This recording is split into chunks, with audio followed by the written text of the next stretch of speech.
every need.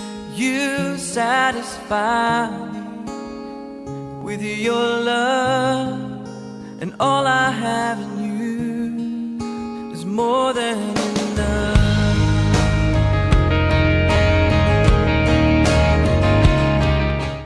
할렐루야. 아멘. 일주일을 잘 지내셨습니까? 네. 전 잘 지냈어요. 네, 전 잘 지냈어요. 갈라디아서가 이제 시작됩니다. 네, 갈라디아서. 제가 우리 청년 단체 카톡방이 있어요. 단체 카톡방에 갈라디아서의 전반적인 이 내용을 제가 기록해 놨습니다. 어떻게 보셨는지 모르겠어요. 보셨으면 갈라디아서가 이런 주제로 기록된 말씀이구나를 알게 되실 건데, 또 친절한 김영진 목사 아닙니까? 설명해 드리겠습니다. 갈라디아서는 남갈라디아 지방, 그럼 북갈라디아 지방도 있다는 말이죠. 남갈라디아 지방에 있는 교회들, 바울이 힘써 하나님의 뜻대로 땀 흘려 세운 교회들을 향한 바울의 편지입니다. 편지. 그래서 서가 붙었죠. 갈라디아 서, 갈라디아를 향한 편지. 당시에 이제 문제가 있었어요. 문제가 있었으니까 이제 편지를 보낸 건데, 유대인들이 가지고 있던 이 구약의 율법으로는 사람이 구원을 얻을 수 없지 않습니까? 그죠? 오직 예수 그리스도를 믿는 믿음으로 우리가 구원을 얻을 수 있는데, 이 남갈라디아 지방에 예수를 믿고 따르던 유대인들 그 중에서 아직까지 예전의 습관을 버리지 못한, 율법의 습관을 완전히 벗어버리지 못한 과격분자들이 있었습니다. 이 과격분자들의 특징은 나만 그렇게 해야 되는 게 아니라 너도 그렇게 해야 돼 라는 특성을 가지고 있거든요. 굉장히 열정적인 거죠. 바울도 그런 사람이었습니다. 한때는. 자기의 습관을 버리지 못해서 예수를 믿으면 구원 얻을 수 있다. 오케이. 그런데 플러스 알파, 예수를 믿어야 되고, 거기다가 너희들이 정말로 예수 믿는 사람이 되려면 할례를 받아야 되고, 구약의 이제 율법이죠. 그리고 플러스 구약에 있는 그 율법을 너희들 똑같이 다 지켜 행해야 구원을 얻을 수 있는 거야. 믿음 가지고는 안 되지. 구원 얻으려면 믿음 플러스 할례 플러스 율법 다 지켜야 돼. 이거를 강요했다라는 것이죠. 바울이 이 소식을 듣고 갈라디아를 향하여 올바른 복음, 이것을 편지로 써서 전하게 됩니다. 그래서 갈라디아서는 작은 로마서라고도 얘기를 하죠. 복음에 대한 변증. 진정한 기독교의 핵심은 믿음이다. 그런 거칠애로 하는 모든 것들, 그 속빈 강정, 네 안에 예수가 없는 상태로 지키는 그 모든 율법들은 다 의미 없다. 네 안에 예수 그리스도를 향한 믿음을 가지라 라고 얘기를 하죠. 그렇게 반박을 하는 내용들이 갈라디아서에 쭉 담겨져 있습니다. 오늘 이 말씀을 통하여서 우리가 하나님의 음성을 듣고 은혜를 누리시기를 소망합니다. 11절 이제 시작해 봅시다. 게바가 안디옥에 이르렀을 때 책망받을 일이 있기로 내가 그를 대면하여 책망하였다. 게바가 베드로입니다. 베드로가 바울에게 책망받을 일이 있다라는 겁니다. 책망받을 일. 천하의 베드로, 예수님의 수제자, 예수님을 배신하였지만 다시 회복되어서 주님 앞으로 돌아온 예수님의 사람, 성령의 세례를 받은 예수님의 사람 베드로. 이 베드로가 도대체 어떤 사람인데 바울에게 책망받을 일을 한 것일까요? 충격이지 않습니까? 성령의 세례를 받은 베드로입니다. 성령의 세례를 받은, 성령으로 충만했던 사람이라는 거예요. 왜 책망을 받았는지 한번 살펴봅시다. 12절, 야고보에게서 온 어떤 이들이 이르기 전에 게바가, 베드로가 이방인과 함께 먹다가 그들이 오매 그가 할례자들을 두려워하여 떠나 물러갔다. AD 49년 경에 예루살렘 공의회가 진행되어집니다. 공의회, 회의가 진행됐다는 거죠. 예루살렘에서. 이 공의회가 뭐냐 한다면, 기독교인 지도자들이 기독교의 올바른 가치와 또 기준들을 제정하는 회의를 열었다라는 겁니다. 그래서 이것이 옳다 저것이 옳다라는 이제 규정을 정하는 회의를 공의회라고 해요. 이 공의회가 우리 기독교 역사상 쭉 몇 차례에 걸쳐서 일어나게 됩니다. 공의회를 통해서 우리가 지금 보고 있는 성경 66권이 이 회의를 통해서 정해졌어요. 이걸 정경이라고 합니다. 정경. 발을 정자. 이걸 외경, 위경, 위조된 성경 뭐 여러 가지 것들이 있죠. 그 중에서 회의를 통해서 예수 그리스도에 대한 복음이 담겨져 있는 책들을 골라서 편집한 것이 이게 우리가 보고 있는 66권의 성경이죠. 이런 것들이 어쨌든 공의회를 통해서 다 이제 제정이 된 겁니다. 하도 거짓 선지자, 거짓 교리들이 사람들을 미혹하니까 명확한 기준이 필요했던 거예요. 그래서 회의를 통해서 공식적으로 정하기 시작했죠. 그래서 AD 49년에 예루살렘에서 진행된 회의에서 결정된 회의 내용이 있습니다. 그것이 사도행전 15장의 내용이에요. 사도행전 15장 내용. 이게 뭐냐? 이 그리스도교, 우리가 지금 말하는 기독교죠. 기독교는 유대인들만의 종교가 아니고 이제 모든 열방을 향한 모든 민족들의 종교이다. 그래서 구약의 율법인 할례를 비롯해서 이 율법들이 필요하느냐에 대한 문제가 제기된 겁니다. 그래서 결론은 뭐냐? 율법은 필요 없다. 제사적 율법, 그것들이 사람을 구원하지 못한다라고 결정을 내린 거예요. 그리고 이 그리스도교, 기독교는 유대인들만을 위한 종교가 아니다라는 결론이 나옵니다. 유대인이나 이방인이나 다 한 가지로 하나님 안에서 한 형제이고 자매이다. 믿음으로 하나 되어진 한 형제요 자매이다라는 거죠. 우리 기독교는 여러분 이제 구약의 옛 제사적인 관습을 모두 폐하고 오직 믿음으로 하나 되게 되었습니다. 율법이 여러분 사람을 살리지 못하죠. 아무리 열심히 율법을 지킨다 해도 거기는 생명이 없습니다. 바울이 고백했던 것처럼 육신의 할례, 육신적으로 우리가 율법을 지키려고 하는 율법주의자가 되지 말고 마음의 할례를 받자. 마음의 할례를. 그리스도를 마음에 믿어 의에 이르자. 이것이 결정되었습니다. 그런데 여러분 사실 사람 습관이 하루아침에 잘 고쳐집니까? 안 고쳐져요. 잘 안 고쳐집니다. 정답은 알고 있어요. 우리 잘 알잖아요. 그죠? 예수님 믿는 사람이라면 어떻게 살아가야 되는지 우린 누구보다 잘 알고 있습니다. 교회에서 충분히 교육을 배웠기 때문에. 그런데 그게 잘 안 되는 겁니다. 일부 유대인들 중에 그것을 인정하지 않고 독단적으로 사람들을 유대인화하려는 과격분자가 일어나기 시작합니다. 그 사람들이 갈라디아 지방으로 내려가서 최선을 다해서 다른 복음을 전하기 시작했던 거예요. 그러던 와중에 이 베드로가 나오는 겁니다. 그러니까 여러분 이와 관련된 뭔가 이 잘못을 베드로가 저지른 거죠. 왜요? 베드로도 유대인 중에 유대인이었기 때문에 은연중에 자기 습관이 나오는 겁니다. 어느 날 베드로가 밥을 먹었어요. 먹어야 사니까요. 거기에는 유대인들, 이방인들 한 자리에서 식사를 하고 있었습니다. 정말 하나된 공동체였죠. 계층, 지위 고하를 막론하고 함께 연합함, 그리스도의 정신 아닙니까? 그런데 이렇게 기존의 통념을 깨어버린 열린 식탁의 규제를 나누다가 야고보에게서 온 어떤 이들이 온다는 소식을 베드로가 듣게 됩니다. 야고보에서 온 어떤 이들이 누구냐면 예루살렘에서 온 어떤 유대인들을 얘기하는 거예요. 유대인들. 베드로가 이 소식을 듣는 겁니다. 베드로 알고 있어? 예루살렘에서 유대인들이 이 식사 자리로 오게 될 거야. 이 소리를 들은 겁니다. 그러자마자 베드로의 마음 가운데 두려움이 일기 시작하는 거예요. 슬금슬금 눈에 안 띄게 잠시 배가 아파서 이게 슬금슬금 이게 제가 연기를 하는 게 아니라 원문을 그대로 해석하면 이런 겁니다. 밖에서 확 도망간 게 아니고 슬금슬금 빠져나가는 거예요. 지속적으로 점점 이렇게 알게 모르게 눈에 띄면 안 되니까 지금 오고 있으니까 도망치기 시작한 겁니다.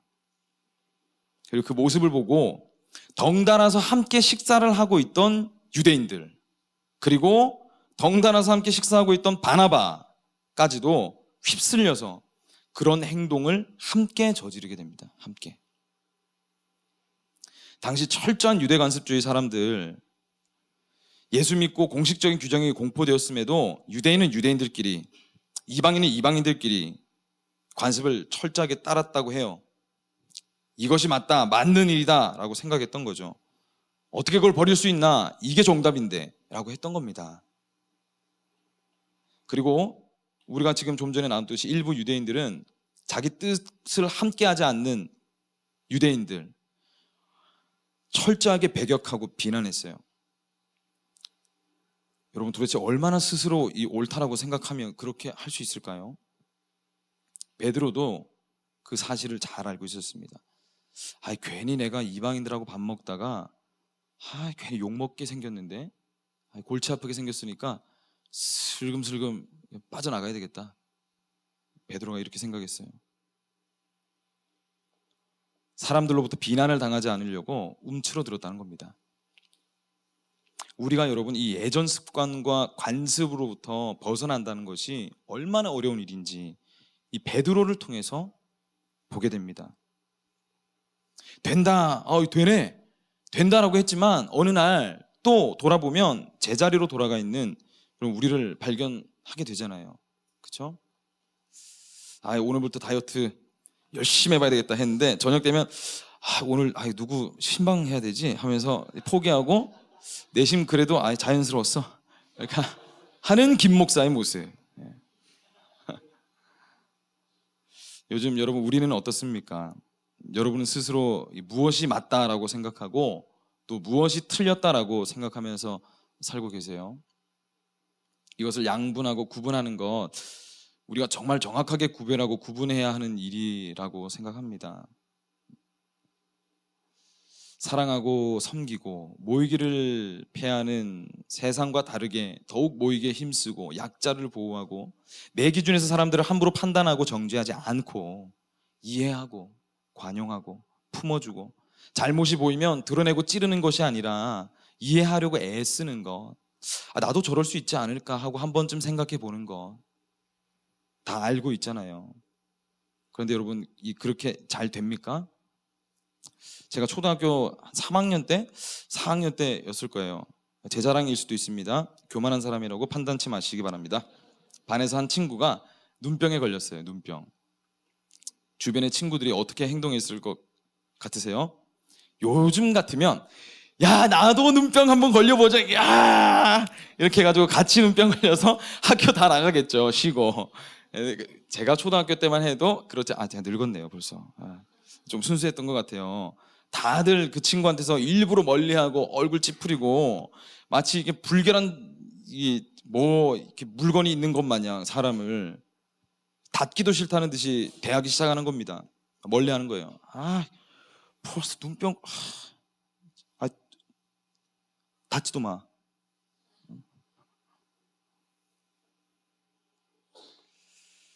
제가 어떻게 했을까요? 제가 그때 하나님 잘 모르고 그랬어도 하나님 몰랐거든요. 그때는 모태신앙인데 하나님 몰랐습니다. 친구 사이에 그렇게 하면 안 된다는 건 알고 있었어요. 친구 사이에. 그리고 제가 눈병에 대해서 정확히 알고 있었습니다. 교육을 잘 받았죠. 가말리엘 가문은 아닌데 어쨌든 교육은 잘 받은 것 같습니다. 눈병 몸에 닿아도 괜찮다. 손만 잘 씻고 내 눈에 손만 안 가져가고 수건이나 쓰는 물건만 다르면 괜찮다라는 걸 알고 있었어요. 주변으로 여러분 정말 그 친구를 제외하고 주변으로 1m를 자리도 앉지 않고 책상 다 띄어서 앉아 있었어요. 제가 그 옆으로 갔어요. 그리고 제가 친구들을 향해 소리쳤습니다. 이 눈병이 뭐라고? 니들 뭐 하는 거냐고. 예. 주여. 그래서 친구가 눈병 나을 때까지 옆에 있었어요. 그리고 제가 그 일 이후로 세상에서 제일 친한 친구를 얻었습니다. 한 명. 여러분 우리 습관이 무엇입니까? 내가 하면 로맨스고 저들이 하면 불륜인 거잖아요. 내가 눈병 걸리면 저 사람들이 다 잘못된 거고 저 사람이 눈병 걸리면 나는 저 사람한테 가면 안 되고 나도 옮을지 모르니까 내가 하면 괜찮은 거고 이유가 있는 거고 저들이 하면 안 되고 틀린 거잖아요. 나도 그렇게 할 수 있어. 그런데 안 해. 그런데 넌 왜 그렇게 해? 그렇게 얘기하는 우리 스스로는 여러분 얼마나 하나님 앞에 바로 서 있습니까? 여러분 무의식적으로 행하는 아무 말 같지도 않은 그 생각과 말 한마디와 행동들이 누군가를 죽일 수 있어요. 깊은 상처를 줄 수 있습니다. 판단이라는 것은 말씀에도 이르기를 오직 하나님만 하실 수 있어요. 하나님만. 내가 누군가를 판단할 수 없습니다. 내가 아무리 잘 판단한다고 해도 오류가 있어요. 우리가 아무리 열심히 산다고 해봐요, 여러분. 성실히 산다고 해보세요. 그게 얼마나 이렇게 갈까요? 그리고 여러분 교회 다니는 목적이 뭔가요? 좀 더 성실히 사는 방법을 배우는 겁니까? 아니면 자기 만족입니까? 아니면 자기 위안인가요? 우리가 여러분 예수 그리스도를 어떻게 믿고 살고 있습니까? 교회 나오는 이유는, 우리가 예수 그리스도를 믿는다라고 하는 이유는 이 참 생명 되시는 예수님을 만나기 위해서죠. 믿음으로 예수 그리스도를 믿고 예수님을 주인으로 모시고 난 이후에는 예수 그리스도의 길을 따라 사는 것이 그리스도인의 삶입니다. 정말 예수 그리스도를 믿는다고 이렇게까지 해야 하는 걸까? 내가 예수 그리스도를 믿는 사람이지 예수는 아니지 않는가? 내가 세상 사는 사람이지 내가 목사는 아니지 않나? 기도도 적당히 하면 되지 꼭 그렇게까지 해야 하나? 말씀을 배움도 행함도 아무리 말씀을 듣고 들어도 돌아서면 또 우리 습관처럼 행동하게 되죠. 우리가 그런 미지근한 태도로 일관하면 결국 여러분 아무것도 못합니다. 아무것도. 천하의 베드로도 왜 이런 행동을 했을까요? 회의를 통해서 결정되어졌습니다. 이것이 하나님의 뜻이라는 것을 본인이 알았어요. 아는데 마음으로 안 오는 겁니다. 알아도. 이방인과 같이 해야 된다. 그래. 따라가야지. 그런데 위기가 딱 닥치니까 본인이 그걸 확신하지 않으니, 믿지 않으니 두려움이 확 밀려오는 거예요. 비난받을 것 같다. 괜히 욕먹을 것 같은데. 유대인들이 당시에 가장 두려워했던 것이 무엇이었나요? 본인의 신앙 공동체로부터 탈락되어지는 것, 떨어져 나가는 것을 죽는 것보다 두려워했어요. 그 습관이 어느새 자기도 모르게 확 올라온 겁니다. 이러다가 내가 떨어져 나가는 거 아닌가? 그래서 도망갔던 겁니다. 사명의 자리를 벗어났어요. 베드로의 행동은 희생도 아니고 썩어짐도 아니었습니다. 미랄이 여러분 땅에 떨어지면, 우리가 예수 그리스도를 믿으면 썩어져야 해요. 썩어져. 반드시 어딘가는 가서 희생의 손길을 뻗치고 있어야 합니다. 희생이 뭔가요, 그럼? 뭔가 굉장히 거창한 무엇인가요? 막 생명을 쏟아 부어야 될 것 같고, 그것을 희생이라고 얘기하지 않죠. 내가 남들보다 조금 더 손해보는 겁니다. 그것의 시작이에요.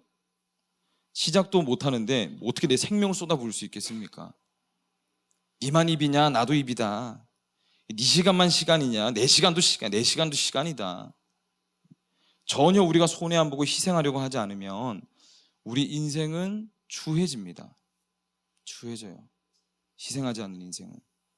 정말 가치 있게 살고 싶으시고 여러분 정말로 아름답게 살고 싶으십니까?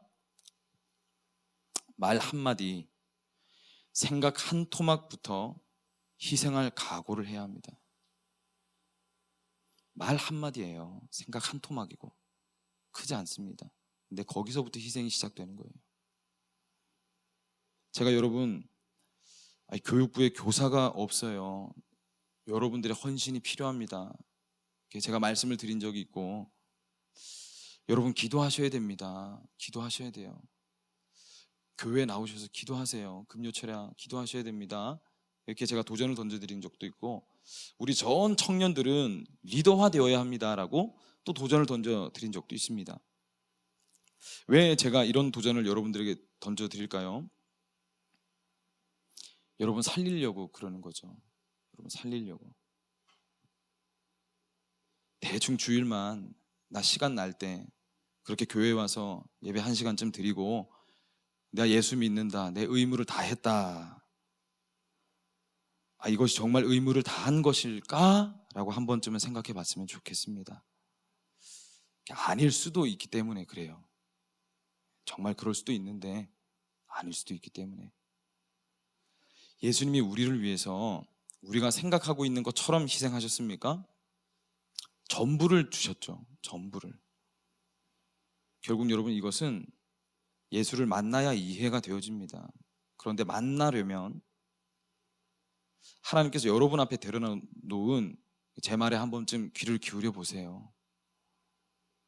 제가 온누리교회 청년부의 스피커로 괜히 있는 게 아니겠죠. 하나님이 제 성향이 어떤 줄 아세요. 그리고 제가 말씀을 전할 때 어떤 말씀의 스타일을 가지고 색깔을 가지고 전하는 사람인지 뻔히 다 알고 계십니다. 하나님이 저를 날적부터 제가 어떤 성향을 가지고 말씀을 전하는 도구인지를 하나님 알고 계세요. 이 김영진이라는 도구를 당신의 이 도구 중에서 쓱 하고 꺼내셔서 오늘의 청년부에다 턱 하고 배치해 주셨어요. 다 이유가 있는 겁니다. 여러분, 놓치시면 안 돼요. 한 발은 여기 담그고 한 발은 저기 담고 가지고 언제든지 어디든 내가 발 뺄 수 있고, 그것을 마치 내가 쥐고 있는 누구도 간섭할 수 없는 천혜의 자유다라고 우리가 착각하지 말아야 합니다. 우리 삶이 여러분 우리 것입니까? 이거 좀 어투가 좀 이상했죠? 우리 삶이 여러분 우리 것인가요? 하나님 것입니다. 김형진 목사의 삶이 어디 제 삶입니까? 저는 제 삶은 하나님 것이고요, 그리고 온누리 청년부의 것입니다. 나 혼자만의 것이 아니라는 거죠. 그런 인생이 가치 있는 인생, 복의 근원이 되는 인생이라는 겁니다. 여러분, 예수 믿는 사람은 예수 믿는 사람에 합당한 태도를 취해야 합니다. 입장을 분명히 해야 해요. 가나안 땅을 차지했던 모세의 후계자 여호수아가 했던 유명한 말이 있습니다. 여호수아 24장 15절 말씀 제가 읽어드릴게요. 만일 여호와를 섬기는 것이 너희에게 좋지 않게 보이거든, 여호와 섬기는 것이 너희들에게 좋지 않게 보이거든, 너희 조상들이 강 저쪽에서 섬기는 신들이든지 또는 너희가 거주하는 땅에 있는 아모리 족속의 신들이든지 너희가 섬길 자를 오늘 택하라. 오직 나와 내 집은 여호와를 섬기겠노라. 분명하게 입장을 취했습니다. 여호수아는 너희들 하나님 마음에 안 들면 강 저쪽 신 섬기든지 저 이방에 있는 신들 섬겨. 나는 상관없어. 그러나 어떻게 하시든지 너희들 섬길 자를 오늘 택해라. 나와 내 집은 여호와 하나님 섬기겠다.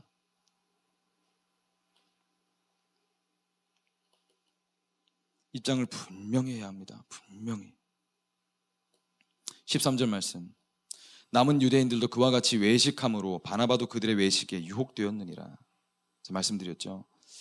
베드로의 이런 외식적인 행동, 가식적인 행동, 하나님의 말씀에 어긋나는 행동들은 개인적인 문제로 끝나지 않고 다른 유대 개종자들, 예수님을 믿기로 작정한 유대인들에게까지 심각한 영향을 미쳤다라는 거예요. 온누리교회 청년부는 여러분, 우리가 다 온누리교회 청년부잖아요. 그죠? 잠든 자여 깨어나라. 온누리교회 청년부는 온누리교회 청년부만의 색깔이 있어야 합니다. 앞으로 제가 해야 할 중요한 사역 중에 하나가 될 텐데, 태도를 분명히 해야 함은 분명하죠. 결국 우리의 이 행동, 이거는 내 행동이 아니라 사실 하나님을 향한 내 태도입니다. 하나님을 향한 내 태도. 우리가 믿는 그 태도가 하나님을 믿는 믿음의 자세인 거예요. 하나님은 우리가 어떻게 섬기고 대하느냐 하는 것이죠. 어린아이일 때 여러분, 부모의 역할은 100%입니다. 100%. 먹고 입고 입히고 모든 것 하나부터 열까지 아이의 입장에서 부모가 생각하고 움직이고 보호해 줍니다. 어린아이일 때는. 그러나 아이가 크면 어떻게 돼요? 아이가 우리처럼 장성하게 되면 이제는 아이가 해야 할 일이 생깁니다. 도리어 부모를 보호하는 역할까지도 아이가 감당하게 되겠죠. 다 그렇잖아요, 우리. 저도 이제 저희 아버지 어머니가 나이가 많이 이렇게 드셨다는 걸 제가 느낍니다. 그리고 이제 저희 아버지 정말 굉장히 강한 분이셨거든요. 그런데 이제는 이제 저랑 제 동생 일란선 쌍둥이 저랑 똑같이 생긴 한 사람 의지해요. 전화해가지고 이렇게 의지합니다. 저는 바라기에는 여러분이 이 하나님의 이름이 온 이 열방 가운데 바닥으로 실추되어진 이 시점에 뭐 하나님을 우리가 보호한다는 게 참 웃긴 말 같지만 여러분들이 하나님의 이름을 보호할 수 있는 사람들이 되었으면 좋겠습니다. 그리고 확실하고 뚜렷하게 여러분의 삶을 통해서 누군가에게 도전을 던져줄 수 있는 사람들이 되기를 또한 소망해요. 14절입니다. 그러므로 나는 그들이 복음의 진리를 따라 바르게 행하지 아니함을 보고 모든 자 앞에서 게바에게 이르되 내가 유대인으로서 이방인을 따르고 유대인답게 살지 아니하면서 어찌하여 억지로 이방인을 유대인답게 살게 하려느냐 하였더라. 사도 바울이 베드로의 이 외식적인 행동을 모든 사람들을 전부 다 불러놓고 공개적으로 책망합니다. 호되게 책망해요. 이 말 보면 심상치 않잖아요. 어떻게 네가 유대인으로서 유대인답게 살지도 못하면서 하나님 사람답게 살지도 못하면서 어찌 이방인을 유대인답게 살게 할 수 있겠냐? 너 정신 똑바로 차려야 돼. 책망한 겁니다. 사람들 앞에서요. 수백 명의 사람이 모여 있었겠죠. 우리 중에는 저도 이 말씀을 읽으면서도 한편 이런 의문을 가졌어요. 꼭 그렇게 해야 됐을까? 다른 방법이 있었을 텐데. 물론 이 방법 말고도 베드로의 잘못을 지적할 수 있는 방법은 얼마든지 있을 수 있죠. 베드로를 위해서 기도하다가 조용히 베드로를 불러서 이거 좀 잘못된 거 아니냐, 이거 좀 잘 했으면 좋겠다, 이렇게 얘기할 수도 있겠고요. 앞으로는 그렇게 하지 좀 말아달라고, 우리 다 같은 사도고 우리가 끼칠 영향력이 얼만데 잘 좀 했으면 좋겠다, 내가 널 위해 기도하겠다, 이렇게 얘기할 수도 있었겠죠. 또 바울이 잘하는 거 있잖아요. 편지 쓰는 거. 편지 써서 보내줄 수도 있었겠죠. 베드로를 향하여서. 그런데 바울이 그렇게 하지 않았어요. 공개적으로 책망을 했습니다. 이게 이유가 있다는 겁니다. 이유가. 굉장한 지성인이었죠. 이성을 가지고 있는 사람입니다. 바울도. 그런데 이렇게 한 데는 이유가 있다는 거예요. 베드로만 불러서 잘못을 얘기했다면 베드로의 그 유대인들을 피하면서 다녔던 그 행동 때문에 베드로의 권위가 있지 않습니까? 나도 베드로처럼 해도 되겠다. 때와 시를 따라서 적당하게 타협하면서 신앙생활을 하면 되겠다. 이렇게 생각했겠죠. 베드로의 영향력이 얼마입니까? 예수님 제자의 수제자, 막강한 권위를 가지고 있었어요. 이 잘못이 드러나지 않았다면 모든 사람들이 다 그렇게 생각해. 뭘 그렇게까지 해. 베드로도 그렇게 했어. 베드로도 타협하고 이렇게 했거든. 그러니까 괜찮아, 해도 돼. 예수 그리스도의 피값으로 산 희생의 대가가 땅바닥으로 실추된 것입니다. 이 사태를 여러분 바로잡기 위해서는 베드로를 공개적인 자리에서 책망해서 베드로 스스로도 제자리로 돌아올 수 있게 하고, 베드로에게 영향을 받을 사람들이 이 베드로의 모습, 책망받는 이 모습 절대로 닮으면 안 된다, 이걸 분명히 해야 했다는 사실입니다. 제가 여러분 우리 청년들이 듣는 설교 가운데, 지금 설교 가운데 이런저런 교훈과 책망의 말들을 제가 함께 하죠. 우리가요, 아무리 하나님 잘 믿는다고 해도 그릇된 길로 갈 수 있습니다. 저도 마찬가지고. 그래서 그저 눈 감아두고 제가 여러분들을 대할 수 있는 시간이 이 시간밖에 없는데,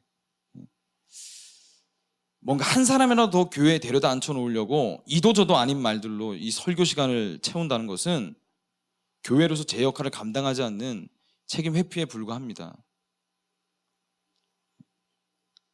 그리고 여러분, 제가 이런 교훈을 던져주는 이유는 나는 아니겠지가 아니라 나 또한 그럴 수 있다고 생각하도록 하기 위해서예요. 결국 여러분, 하나님과의 바르고 건강한 관계를 위해서 행하는 일들이라는 사실입니다. 이것이 교회가 해야 되는 일이에요. 교회가 해야 되는 일. 이것이 살아 숨쉬는 교회 공동체에서 행해져야 하는 마땅한 일입니다. 교회는요, 죄인들이 찾아오는 곳이죠. 병든 자들이 찾아오는 곳입니다. 영적인 병원이에요. 정말 그 영혼이 살려고 오는 곳이죠. 살려고 오는 곳. 여기는 살려고 오는 곳입니다. 살려고 오는 곳. 이미 되어진 사람들이 뭔가를 진짜 교양 있게 뭔가를 하는 곳이 아니라 여기는 처절한 곳이에요. 죽어가는 사람들 살리는 곳. 이 자리는. 그런데 여러분, 제가 영적으로 병든 분들의 병은 하나도 보지 않고 고치지도 않고 수술도 하지 않고 물에 설탕 대충 타가지고 이 약입니다. 이거 먹으면 살 수 있어요. 달달하죠. 먹기 편하죠. 괜찮습니다. 그 정도. 이렇게 해가지고 제가 설교를 대충 한다고 생각해 보십시오. 그 병원은 문 닫아야 합니다. 문 닫아야 돼요. 근데 요즘 사실 교회에서 이런 똑부러진 말들 잘 하지 않죠. 왜냐하면 성도들이 교회를 두려워하지 않고 하나님을 두려워하지 않고 교회의 권위자들을 두려워하지 않기 때문입니다. 존경하는 마음이 없죠. 조금만 자기에게 상처가 되거나 마음에 들지 않는 말들을 하면 어떻게 반응합니까? 주님, 이 말씀이 제게 가시가 되어집니다. 제가 잘못했습니다. 주님, 저를 용서해 주십시오. 이게 아니고, 아니 무슨 교회가 여기밖에 없나? 싫으면 싫다고 나한테 와서 말하면 되지 무슨 이걸 이런 데서 말하고 난리가. 기분 나빠. 교회 안 갈래. 한국에 뭐 대한민국 부산 해운대 땅에 여기밖에 교회가 없나? 리얼했죠. 그러면서 다른 교회로 가버린다는 거예요. 심지어 어떤 성도들은 파당을 짓고 분쟁을 만들고 사람들을 선동해서 자기 편한 말 할 수 있는 목회자 초청하고 바른 말 한다고 교회에서 내쫓는 일들이 일어나고 있습니다. 분명한 것은 이스라엘 역사 가운데 여러분, 선지자의 음성을 듣기 싫어했던 시대가 있었어요. 말할 수 없도록 그 입을 틀어막던 시대가 있었습니다. 이스라엘 백성들이 그랬어요. 겁나 듣기 싫다. 뭐라고 맨날 무슨 뭘 고치라 말하라, 지가 뭔데. 그래서 입을 틀어막았던 시대가 있었어요. 하나님이 이스라엘이 없었던 시대입니다. 선지자들을 통해서 계속해서 얘기했어야 되는데 못하게 막았어요. 그래서 이스라엘이 어떻게 됩니까? 멸망했습니다. 멸망. 역사 가운데 사라졌어요. 진리가 선포되어지고 교훈의 말들이 들려지는 교회가 여러분 살아있는 교회입니다. 그리고 더불어서 사랑과 위로와 평안과 권면이 있어야 되겠죠. 기도의 소리가 끊이지 않는 교회가 교회입니다. 사랑하고 섬기고 희생하는 곳이 교회입니다. 기독교의 가치를 여러분 우리가 천년 만년 듣기만 하면 뭐합니까? 실천해 봐야죠. 우리가 움직일 때 교회 온누리교회 청년부의 영적인 가치가 올라가는 거예요. 나도 하기 싫고 너도 하기 싫고 귀찮고 시간 내기 싫고 희생하기 싫고 하고 싶은 것만 하면 이 공동체가 무너지는 건 시간 문제입니다. 세상 그렇게 하잖아요. 그것이 여러분, 그러면 우리가 이렇게 하려면, 하나님대로 하려면, 이것이 가능하려면 어떻게 해야 됩니까? 19절 20절입니다. 내가 율법으로 말미암아 율법에 대하여 죽었나니 이는 하나님에 대하여 살려 함이라. 내가 그리스도와 함께 십자가에 못 박혔나니 그런즉 이제는 내가 사는 것이 아니요 오직 내 안에 그리스도께서 사시는 것이라. 이제 내가 육체 가운데 사는 것은 나를 사랑하사 나를 위하여 자기 자신을 버리신 하나님의 아들을 믿는 믿음 안에서 사는 것이라. 베드로가 여러분 많은 사람들 앞에서 바울의 책망을 받을 때 어떤 태도로 있었을까요?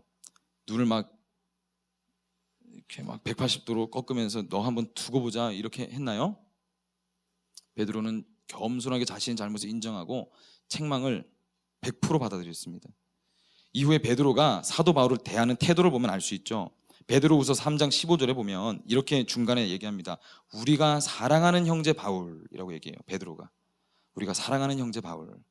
이때 만약에 수가 틀렸다면 이런 고백을 하지 않았겠죠. 여전히 바울을 사도로서 자신의 동력자로서 귀하게 여기고 있다는 것을 볼 수 있습니다. 왜요? 자신의 잘못을 일깨워준 사람, 하나님이 자신을 일깨우기 위해서 보내주신 사람이라는 명확한 인식이 있었던 겁니다. 베드로는 자신의 약함을 철저하게 인정했어요. 어떤 약함입니까? 자신이 얼마든지 실수할 수 있고 연약한 인간임을 인정했다는 거예요. 사람이 여러분 의롭게 되어지는 것은 자신을 포장하거나 고상한 지식을 가진다고 되어지는 것이 아닙니다. 바울이 여기에서 말씀하는 이 십자가에 우리가 못 박혔다라고 하는 이 못 박힘은 율법과 죄에 대해서 죽었고 동시에 거기로부터 해방되었다는 겁니다. 내 자아가 내 주인이 되지 않는다는 거예요. 주인이 되는 것을 힘을 다해 막아나가는 것이 아니라 힘을 쓰지 못하게 되었다라는 겁니다. 죽었는데 무슨 힘을 발휘할 수 있겠어요. 내 자아가 죽었는데. 이걸 막기 위해서 최선을 다할 필요 없습니다. 이미 끝난 거예요. 이건 끝난 거예요. 우리가 믿음 안에서 산다고 얘기합니다. 예수 그리스도를 믿습니다라고 얘기하잖아요. 그리스도인은 믿음으로 구원을 받았다라고 합니다. 우리가 여러분 구원을 받았다라고 말하는 이 구원에는 이제 하나님, 내 남은 삶은 더 이상 내 것이 아니라 주님 것입니다 라는 고백이에요. 이제요, 제가 사는 이 남은 생애는 전부는 이제 제 거 아닙니다. 하나님 거예요. 하나님 마음대로 하세요. 하나님 마음대로. 이런 고백을 가진 믿음의 그리스도인들이 내일 이거 어떻게 해야 되지? 이거 어떻게 해야 될까 이거? 교회 가야 되나 말아야 되나?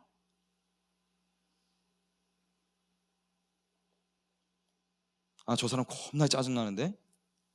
가서 한마디 해줘 그냥? 내 남은 삶이 누구 것입니까 여러분? 이제 내 생각은 누구 것이에요? 내 기준 누구 것입니까? 내 시간 누구 겁니까? 예수님입니다 라고 고백할 수 있어야죠. 이게 여러분 굉장히 부담되는 말 같은가요? 사실 여러분 부담이 아니라 엄청난 부담을 더하는 인생입니다. 더하는 인생.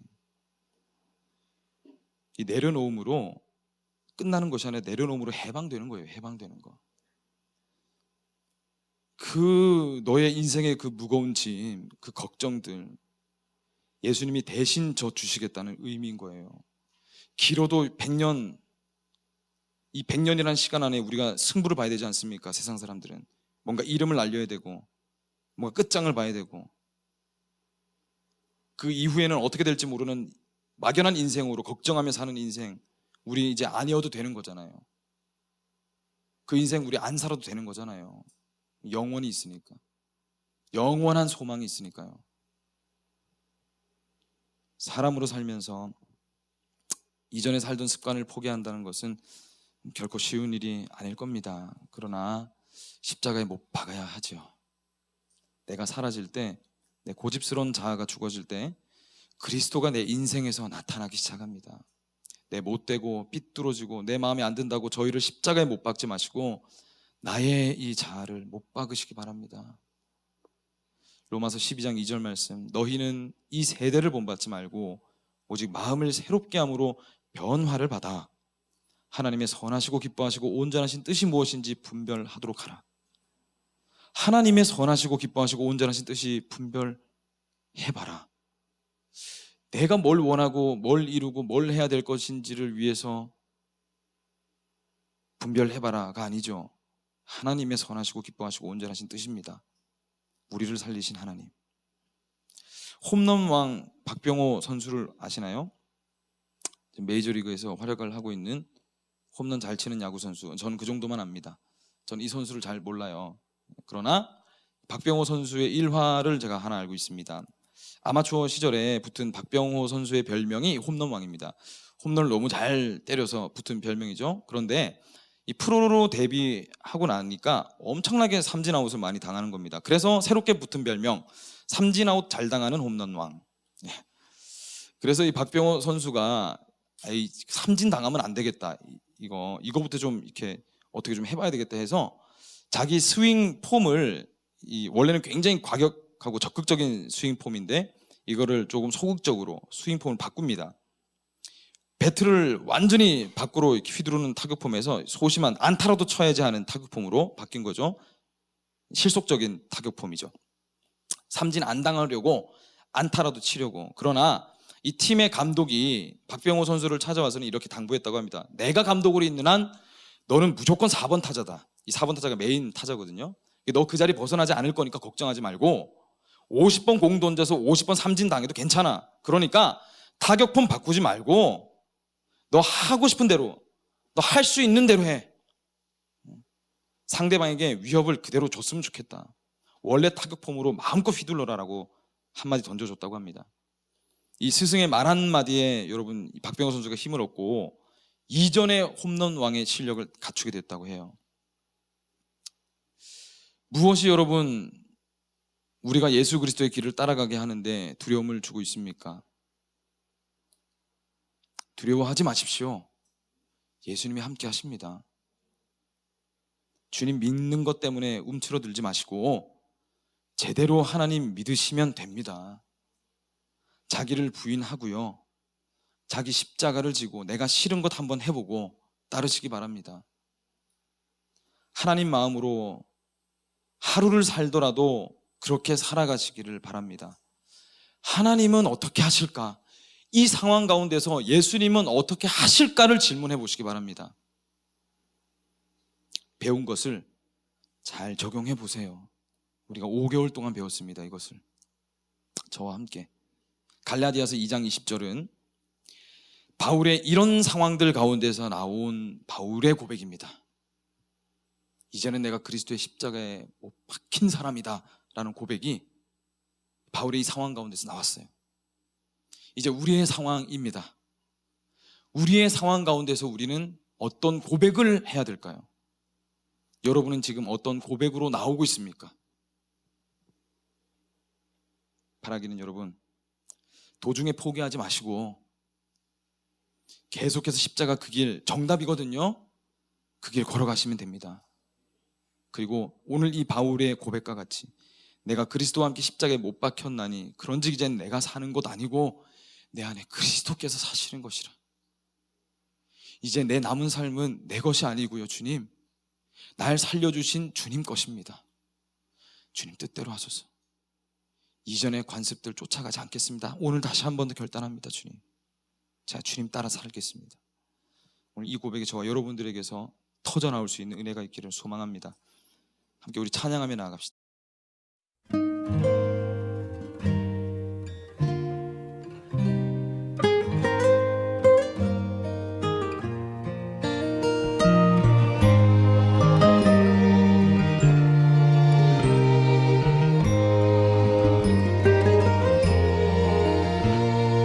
불 꺼진 예배당에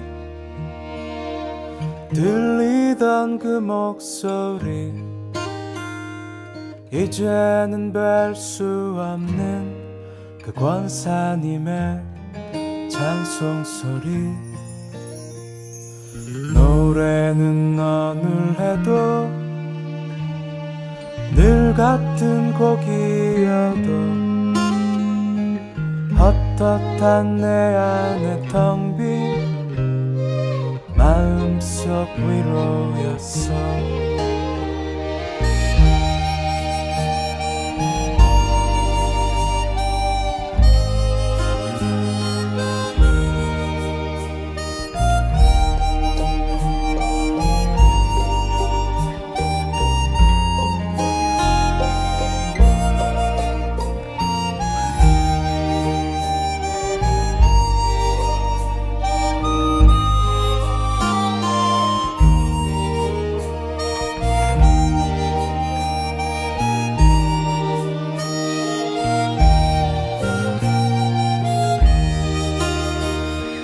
그렇듯 노래는 내게로 와 날 지나쳐 흐르는 동안 저기 저 망치의 깃발처럼 내 일상에 나부끼고,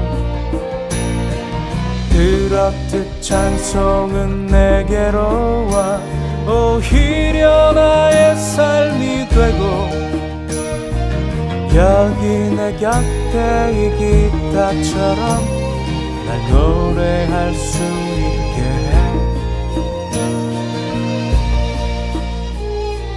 그 안에 가득 고인 날 향한 주님 사랑, 비탈길 갔던 내 모습 여기쯤 오게 했지.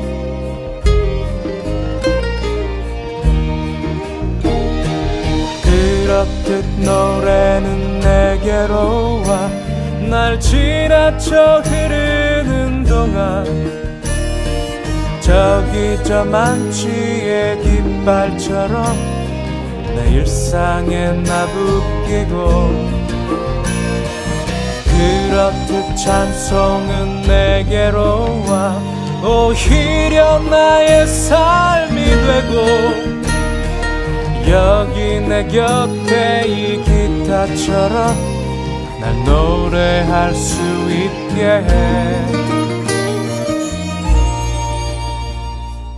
한 장씩 넘길 때면 내 삶이 그 안에 있고 찬송이 내 안에 있어 날 울고 또 웃게